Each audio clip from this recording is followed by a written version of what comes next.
Bien, vamos a leer ahora en la palabra del Señor, en el Evangelio según Marcos, en el capítulo 9.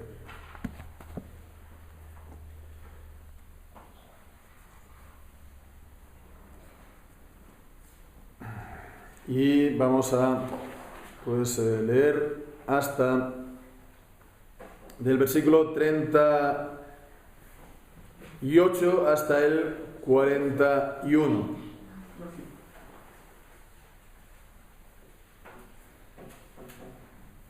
Y dice así la palabra del Señor.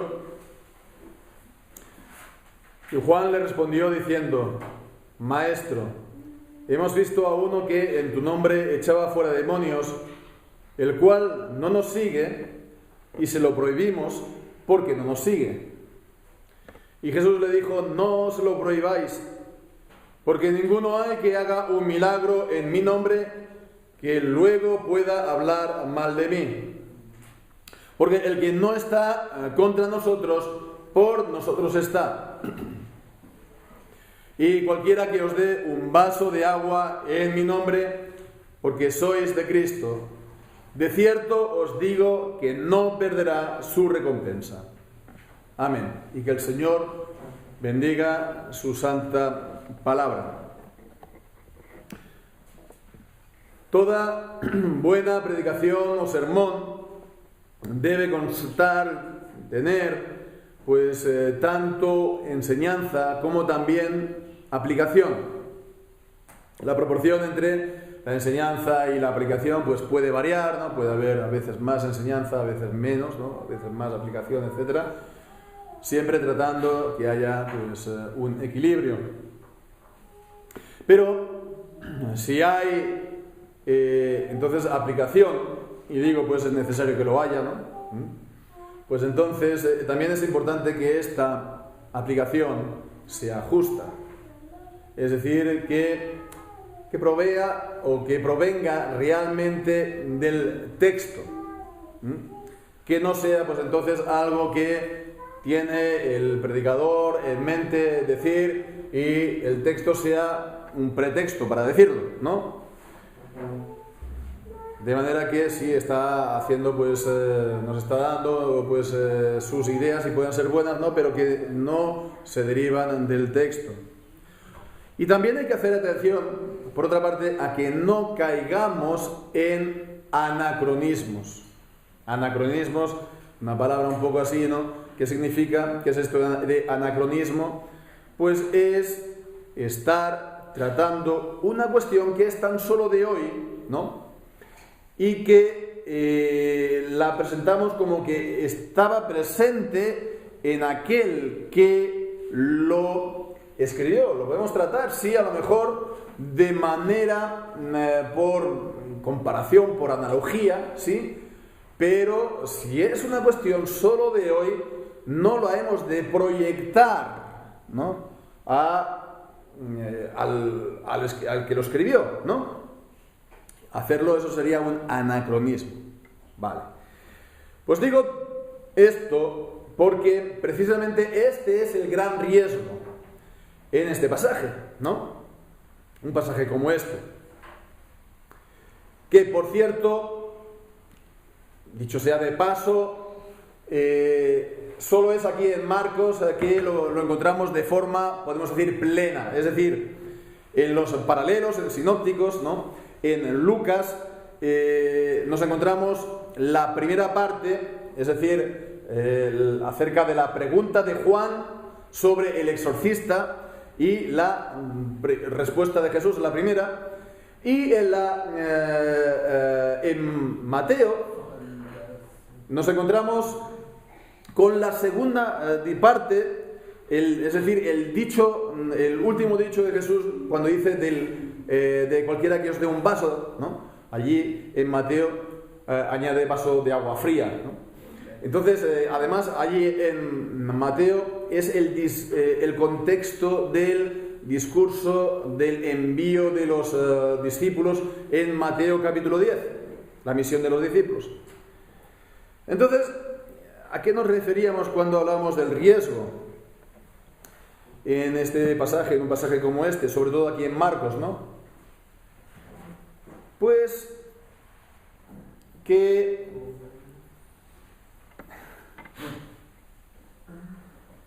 vayamos entonces a tratar, ¿no? A usar este pasaje en contra de lo que hoy se dice como exclusivismo. El exclusivismo de los creyentes, ¿no?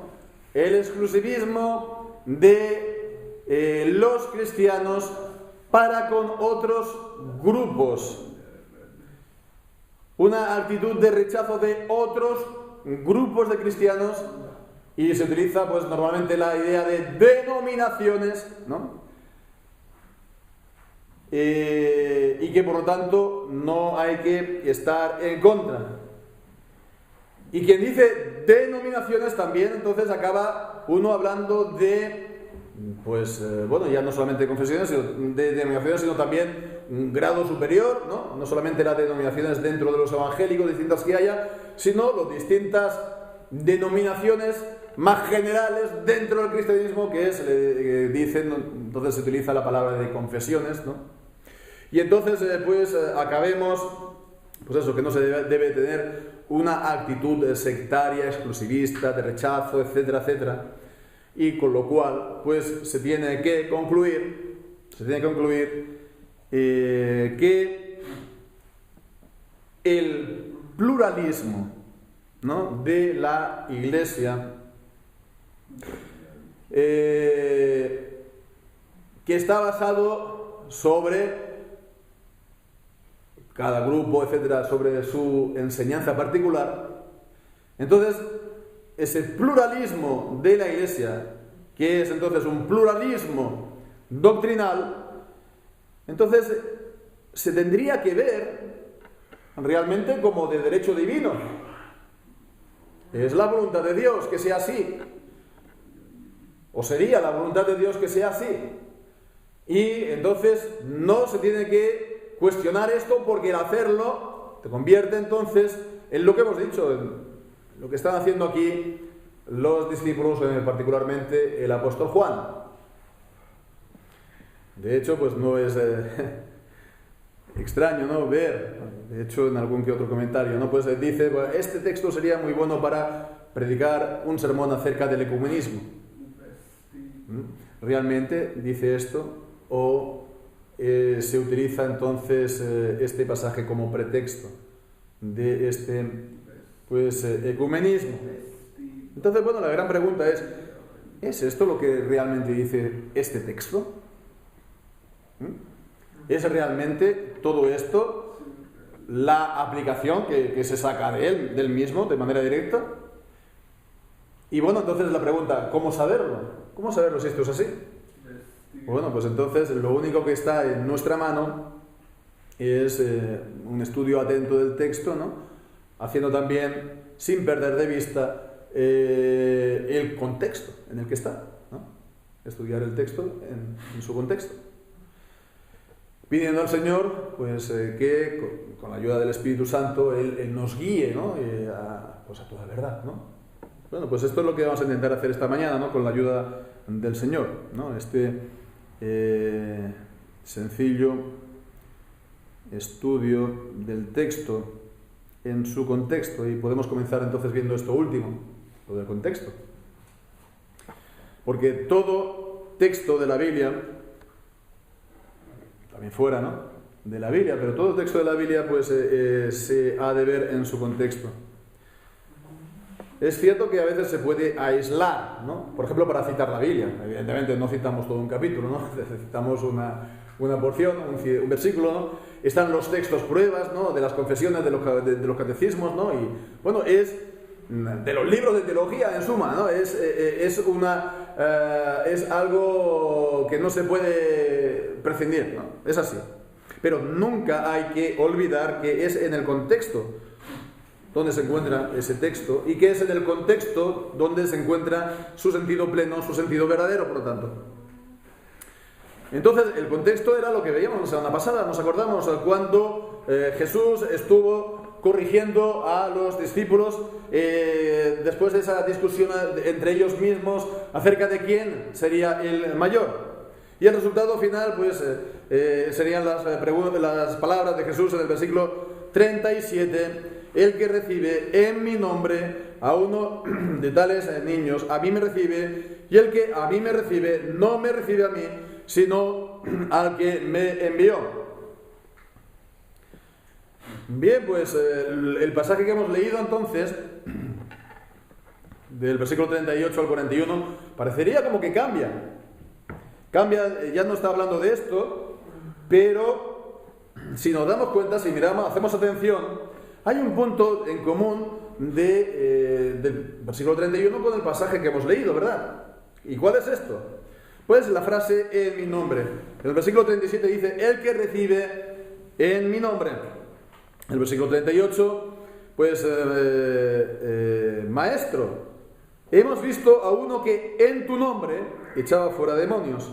Y también en el versículo 39, la respuesta de Jesús, ninguno hay que haga un milagro en mi nombre. Y después también, por último, el versículo 41, cuando dice, y cualquiera que os dé un vaso de agua en mi nombre. Vemos. Nos encontramos 3 veces en los versículos 38 al 41 en mi nombre, y esto ya está en el versículo 37. También hay que decir además que hay un pequeño matiz o diferencia entre estas expresiones traducidas siempre por en mi nombre. Porque hay una pequeña diferencia. En el versículo 37 se traduce siempre en mi nombre, pero en griego la preposición es distinta. Allí en realidad es epi, ¿no? Literalmente sobre, y la idea pues entonces sería algo parecido como bajo mandato, por, subrayando por la autoridad de. El versículo 39 también sería con esta preposición, lo es, ¿no?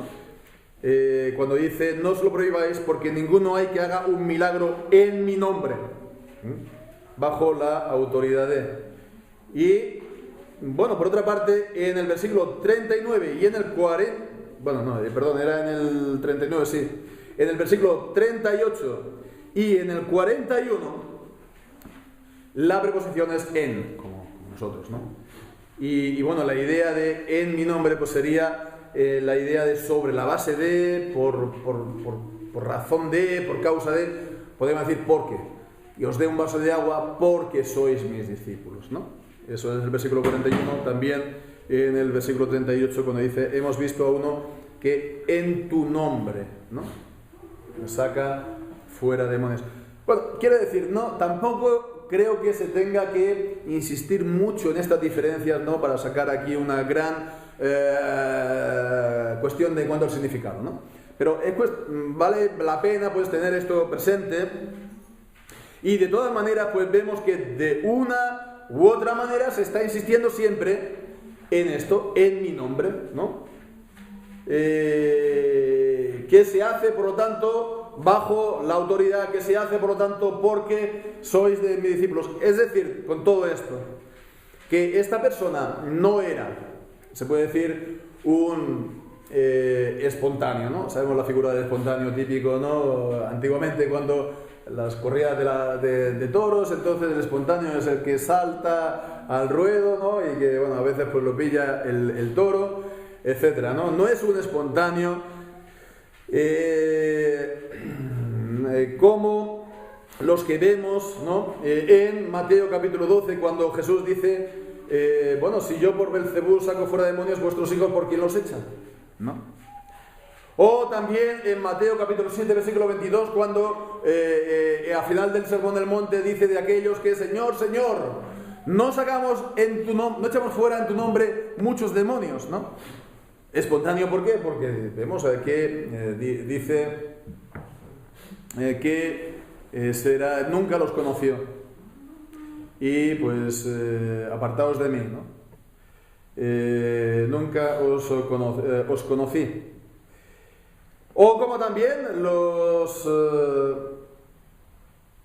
por cierto, ahí en el capítulo 7, versículo 22, la expresión es distinta, es como si fuera por tu nombre, ¿no? La idea de por tu poder, ¿no? Y nos encontramos más en el libro de los Hechos, los hijos de Esceva, esos exorcistas ambulantes, ¿no? Que trataron de invocar el nombre de Jesús, ¿no? Aquel que predica Pablo. Ya no era ni siquiera utilizar la fórmula en mi nombre, etcétera, sino invocar él como, bueno, un terreno casi de lo mágico. Les estaba conjurando, etcétera, invocando el nombre. Entonces, lo que se nos dice entonces de esta persona es que él echaba fuera demonios así, y que lo hacía en el nombre de, por causa de, lo hacía a la manera de Jesús y los apóstoles. Así que casi con total seguridad, pues él habría sido testigo de cómo Jesús había echado fuera demonios y también sus discípulos, y él creyó en Jesús, y él quiso, por lo tanto, pues también hacerlo. Él quería, por lo tanto, pues bueno, de esta manera, pues procurar el bien a los demás, y de esta manera, pues también, pues honrar a Cristo, porque se hacía en su nombre por él, ¿no? Entonces lo hizo, por lo tanto, con esta intención e imitándolo, no de una manera espuria como los hijos de Esceva, etcétera, etcétera. Bien, pues entonces vemos que esto plantea la cuestión trasladada para hoy,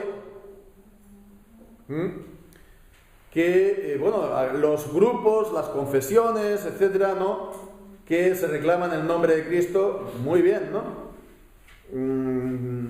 Pues se dice, pues entonces, bueno, lo dicho, ¿no? Tenemos que poner, digamos, aparte las doctrinas, o tener, pues, aparte las diferencias, poner aparte, pues, lo que nos separa. Estos son, pues, la letra que mata, ¿no? Muchas veces se dice. Y, bueno, pues hemos de reconocernos, tener una actitud de tolerancia, y hemos de tener, por lo tanto, esta apertura para todo lo demás. Pero vemos que aquí no es exactamente la cuestión. Aquí no es el problema de diferencia de doctrina, ni siquiera de grupos distintos. Era una persona individual. Era una persona individual que hacía exorcismos. Jesús no lo había mandado, Jesús no lo había enviado, y bueno, pues podemos decir que él tuvo un cierto punto también de falta, en ese sentido de que él hizo algo, pues que Jesús no lo había mandado. Pero eso es una cosa, pero él lo hacía por causa de Cristo, lo hacía a la manera de Cristo y a la manera de los apóstoles. La única cuestión, por tanto, era que no estaba en el grupo. Pero vemos, no, esto no es de distintos grupos, no, ni de cuestiones, diferencias doctrinales. Y bien, pues en segundo lugar, pues podemos ahora hacer atención a las palabras del apóstol Juan, en el versículo 38, cuando él vino, Jesús diciendo: Maestro, hemos visto a uno que en tu nombre echaba fuera demonios, el cual no nos sigue, y se lo prohibimos porque no nos sigue. Vemos, ¿no? Es un poco redundante, no nos sigue, ¿no? Se lo prohibimos porque no nos sigue. Entonces se está destacando que no nos sigue.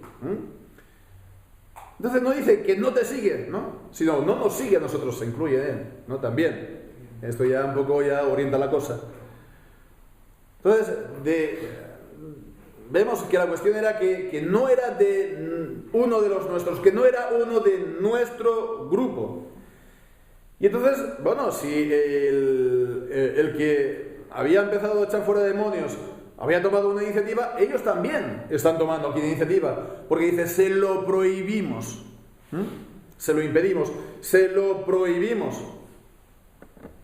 Con lo cual ellos también estaban, pues esto es algo de autoridad, ¿no? Es algo de autoridad, un acto de autoridad, pero parece ser que no podían, porque él continúa. Esto recuerda un poco al exorcismo fallido, ¿no?, de los discípulos con aquel que tenía el espíritu sordomudo. Bien, pues visto esto, entonces ahora unas palabras, ¿no?, más acerca de Juan. Sabemos, ¿no?, el discípulo amado en el Evangelio de Juan.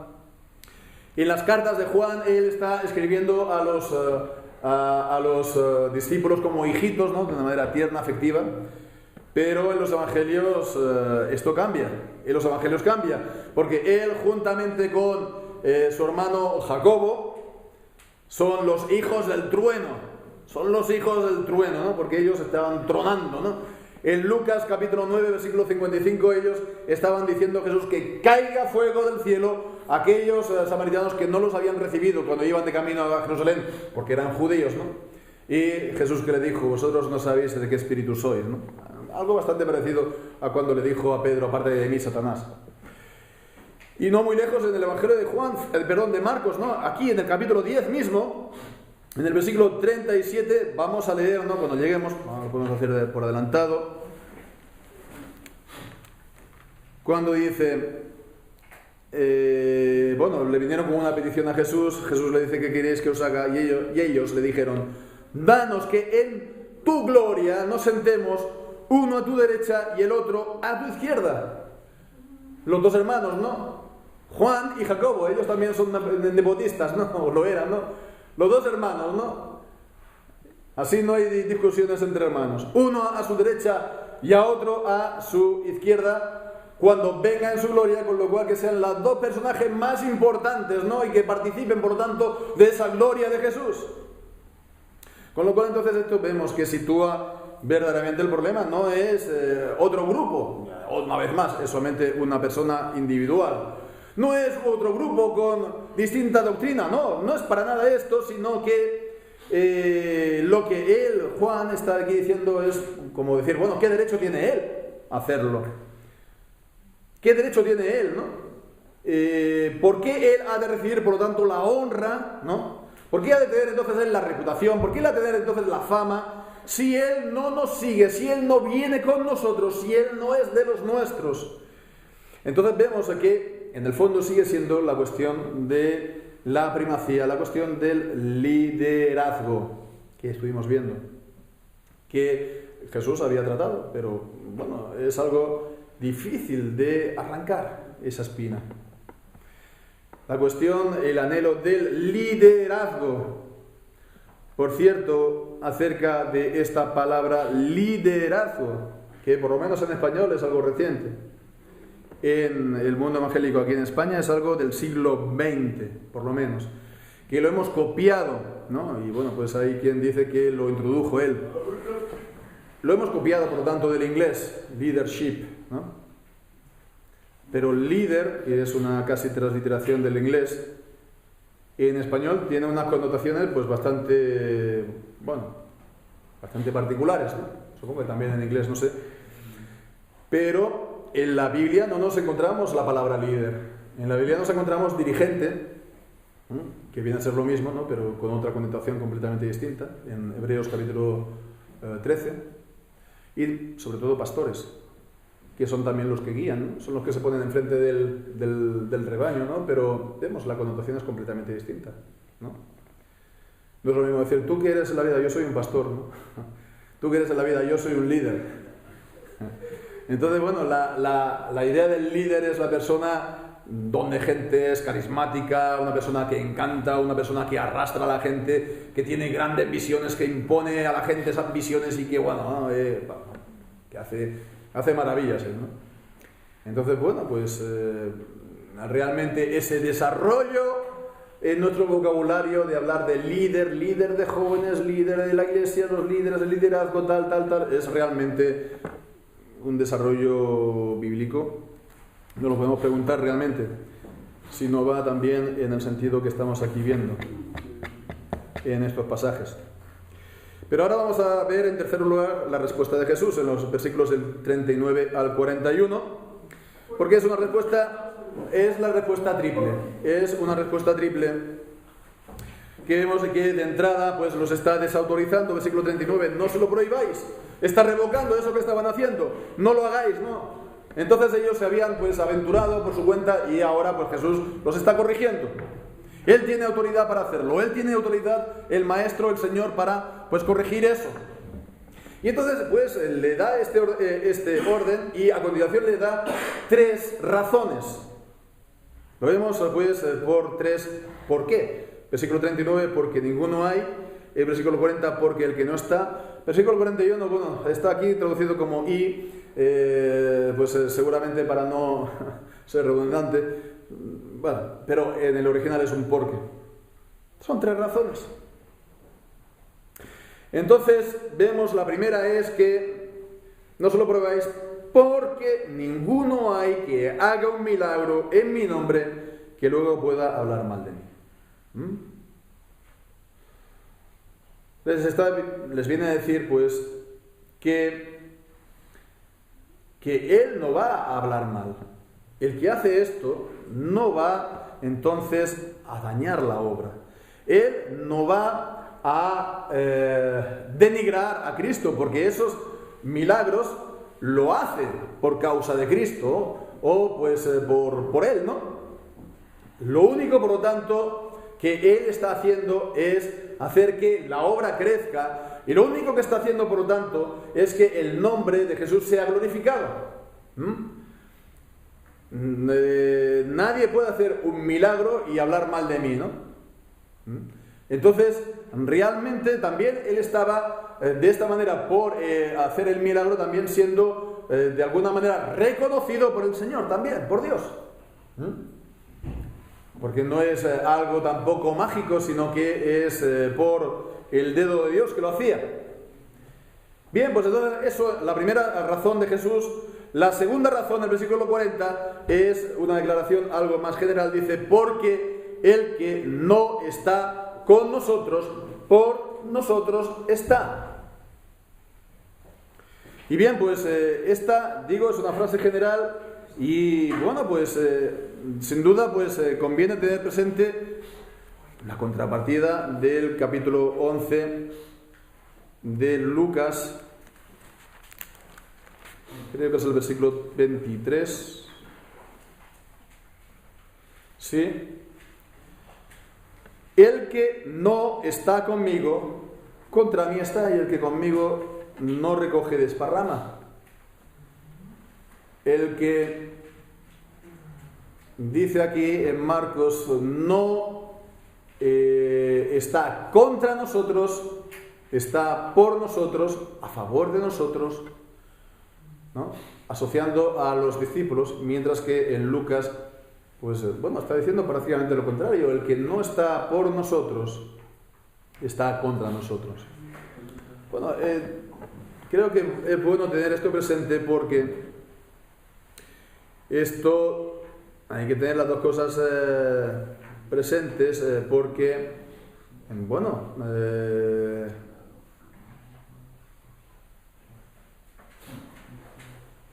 esto nos previene, ¿no?, un poco de usar este texto, esta declaración en un sentido, por así decirlo, inclusivista, ¿no? ¿Sabéis esta palabra que sobre todo hoy se utiliza pues para los grupos y tal que aceptan en su membresía pues personas, etcétera, de pues, homosexuales practicantes o etcétera, ¿no? O del movimiento también LGTBI, etcétera, etcétera. Bueno, por cierto, que la palabra inclusivista es un término precisamente de la teología, digamos, un poco, podemos decir, liberal, ecuménica, de los principios de los años 90, y que no era en este sentido, sino en un sentido más amplio de tener una actitud no exclusivista con respecto a la sociedad o al barrio, etcétera, a la sociedad, ¿no?, sino inclusivista, ¿no?, de incorporar, ¿no?, gente que no es de nuestro contexto. Eso solamente por situarlo, ¿no? Pero fijémonos que aquí no es tanto entonces, teniendo en cuenta lo que nos dice ahí, que, bueno, aquel que pueda tener, digamos, las personas que tienen una actitud, por así decirlo, neutra para con nosotros, entonces estos están a favor de nosotros porque no nos combaten, ¿no? No es tanto esta idea, sino que lo hemos de ver entonces en el caso particular de la persona que está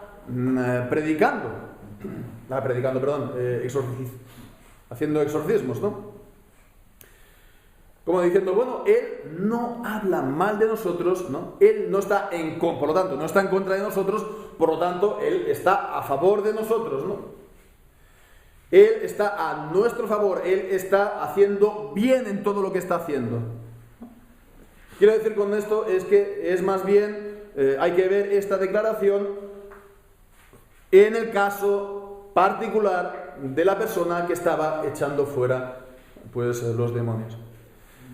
Y la tercera razón, porque cualquiera que os dé un vaso de agua en mi nombre, porque sois de Cristo, de cierto os digo que no perderá su recompensa. Y bueno, pues con esta razón, pues volvemos a lo que ya hemos visto al inicio del versículo 37. Es prácticamente la misma idea. El versículo 37 cuando dice que reciba a un niño en mi nombre. Allí era aquel que reciba a un niño en mi nombre. La tarea más mínima, ¿no? Menos importante. Y aquí dice el que dé un vaso de agua en mi nombre. En mi nombre. Es decir, el servicio, digamos, más pequeño. El servicio más insignificante. Curiosamente, en Mateo 10, pasaje paralelo, esta declaración está después del el que sea, no sé cómo lo dice exactamente, el que sea profeta, recompensa de profeta recibirá, ¿no? Y después dice, el que da un vaso de agua fría, pues no perderá su recompensa. Con lo cual entonces viene a confirmar lo ya dicho al inicio, ¿no? Aquí se está hablando, por lo tanto, de la rivalidad, aquí se está hablando, por lo tanto, se está insistiendo en lo mismo, ¿no? En volver a presentar a los discípulos, ¿no? A que aspiren no a lo más grande, sino a lo más pequeño, a lo más humilde, a lo más sin reputación, y que eso es de gran estima delante de los ojos de Dios. Con lo cual viene a confirmar, pues lo dicho, ¿no? Que la aplicación o pues el uso de este pasaje, lo dicho, para hablar de denominaciones, de confesiones, etcétera, eso excede o está más allá del texto, eso no está soportado, ¿no? Por lo que dice el texto. Esto es como cuando en casa ponemos pues la vitrocerámica, los 3 hornos, ¿no? Y también el horno a tope, y tenemos 2 o 3 estufas también eléctricas en casa. ¿Qué ocurre? Hay sobrecarga en la red y ¡prof! Salta el automático, ¿no? Y se tiene que quitar las cosas. Entonces, algo parecido. Se carga demasiado este texto y no lo soporta. No es una base para esto. Entonces, ¿qué aplicación podemos sacar para nosotros de todo esto? Creo que es doble. Por una parte, abundando más en esta aplicación o este discurso corriente, pues por dejar las cosas bien, ¿no? Antes de justificar la división de la iglesia visible. División debido a, en el fondo, una anarquía, ¿no? Una anarquía eclesial, una anarquía doctrinal, una anarquía también confesional, es decir, como en el tiempo de los jueces, que cada uno hacía lo que le parecía bien, lo que era bueno a sus ojos, ¿no? Bueno, en vez de utilizar este pasaje para justificar todo esto, bueno, pues hemos de ver realmente si la idea de denominación, de distintas denominaciones, está recogida en la Escritura. Y para eso pues tendríamos que ir a ver lo que enseña acerca de la Iglesia, la doctrina de la Iglesia, la eclesiología. ¿Es realmente esto lo que nos enseña la Escritura?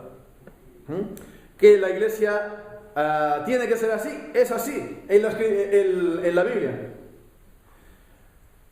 Y bueno, pues quiero que se entienda bien esto. No es que yo estoy diciendo que tenemos que tener una unidad a la liberal, ¿no? Por encima de la Escritura o por encima de la doctrina, que es algo completamente, puede ser secundario, ¿no? Humano. No es eso, sino unidad en la palabra, unidad en la doctrina, ¿no? Es decir que realmente es el contrario de lo que se nos dice, porque a nosotros se nos dice, ¿no?, reformados, que queremos ser lo que somos radicales, ¿no?, que somos sectarios o que somos exclusivistas, ¿no? Y sé que hay alguno que otro que, por ejemplo, pues a un servidor pues me va diciendo este tipo de cosas, ¿no? Si lo que queremos precisamente es que la Iglesia sea una. Lo que queremos es que precisamente la Iglesia sea una, sea la unidad de la Iglesia visible. Y no reconocemos como legítimo, pues, el concierto distinto de denominaciones, porque no reconocemos, pues, como legítimo la diversidad doctrinal, ¿no? La Iglesia debe ser una, basada en la verdad de la palabra de Dios, que es una. Porque o es una, o estamos diciendo que la Escritura enseña una cosa y la contraria. Y eso significa, es lo mismo que decir que la Escritura no enseña nada. Entonces, bueno, enseña la Escritura al mismo tiempo la doctrina reformada de la salvación y el arminianismo. Enseña la Escritura en cuanto al gobierno de la Iglesia, pues el episcopalismo, el congregacionalismo y el presbiterianismo al mismo tiempo. Enseña al mismo tiempo el dispensacionalismo y la doctrina del pacto. Está enseñando al mismo tiempo el continuismo y el cesacionismo. Está pues enseñando al mismo tiempo el bautismo y el paidobautismo. ¿Y cuál es de estas dos, bautismo, paidobautismo, la verdadera? Está bien que tengamos esta actitud, digamos, abierta, tolerante, de reconocer a un hermano bautista como hermano. Pero hemos de sentarnos a la mesa y decir, ¿cuál de las dos es verdadera? ¿No? ¿Cuál de las dos es la verdadera? ¿No? ¿Y sabéis por qué se rechaza todo esto muchas veces? Pues porque impide que cada uno en su casa sea el rey, ¿no? Como dice la canción, ¿no?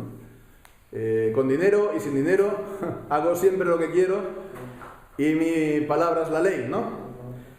Y ahora que se habla pues del coronavirus, ¿no? Muchos están afectados, pues no del coronavirus, sino de otra corona, ¿no? El querer ser el rey, ¿no? Y pretender esa corona en sus cabezas. Y hemos pues de, por lo tanto, insistir en esto, en la verdad de la palabra de Dios, para precisamente que haya una reforma de la Iglesia en el tiempo actual, y que esto sea, pues, solamente puedes repercutir y ser de bendición en general para la sociedad en el tiempo actual. Bien, pues entonces esto en cuanto a una de las posibles aplicaciones. Y la segunda, bueno, pues podemos mirar, ¿no?, en lo que dice Romanos capítulo 12 y versículo 16, cuando allí el apóstol Pablo nos dice que seamos unánimes entre vosotros, no altivos, sino acomodándoos a los humildes, no seáis sabios en vuestra propia opinión, acomodándoos a los humildes. Con lo cual, pues hemos de buscar, pues, el no figurar. Nuestra ambición ha de ser el no figurar, ¿no? Muchos problemas en las congregaciones vienen por eso, ¿no? Por los líderes, ¿no? Los líderes de jóvenes, los líderes de esto, los líderes de lo otro, ¿no? Que al final eso es un, bueno, pues eso es un popurrí, ¿no? Y es un, una olla de grillos, ¿no?, que decían antes. Entonces hemos de no querer pretender ir mucho más allá, sino acomodándonos a los humildes, ¿no? Si uno es pastor, pues hemos de estar contentos con lo que tenemos, ¿no?, en la vida. No aspirar a grandes ministerios, ¿no? Si el Señor te lo da, muy bien, ¿no? Si ya eres pastor de 3.000 personas, perfecto, ¿no? Pero que la mayor aspiración no sea esto, sino pues que la mayor aspiración sea, tú mismo, perseverar en la fe y estar sano en el Señor. Así también los tuyos, tu casa, tu mujer, tus hijos, ¿no?, que también perseveren en el Señor. Y pues también sea así con los hermanos que te den, sean pocos o sean muchos, ¿no? No buscar grandezas, ¿no? No buscar grandezas, no buscar entonces el ser el número uno o pues el figurar, ¿no?, para que otros no compartan tu gloria. Y bueno, pues hemos de saber que, bueno, por insignificante que sea el servicio, por poco importante a los ojos de los demás que pueda parecer, si está hecha por amor a Jesús, si está hecha porque es un servicio a los demás, porque sois de Cristo, porque son cristianos, ¿no?, pues entonces dice que eso no perderá su recompensa. A veces puede parecer que eso va a tardar, por eso supongo que dice Jesús aquí, no perderá, ¿no? No perderá, está a buen recaudo, no tarda en llegar, pero ahí vendrá, ¿no? Ahí vendrá. Entonces, vemos que hoy en día, ¿no?, pues, se nos dice, ¿no?, y es un principio de sabiduría, ¿no?, hemos de hacer atención a las deudas, no contraer deudas, no contraer deudas para nosotros, y es una norma, un consejo sabio, pero hemos de tener en cuenta que el único que vive sin deudas es el Señor. El único que vive sin deudas en esta vida es el Señor, porque Él no es deudor a nadie. Él cumple sus promesas. Él cumple sus promesas. Y nosotros sí que somos deudores.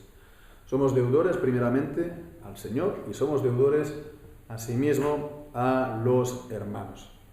Pues que así sea y que el Señor entonces bendiga su palabra en nuestra vida, en nuestros corazones. Amén.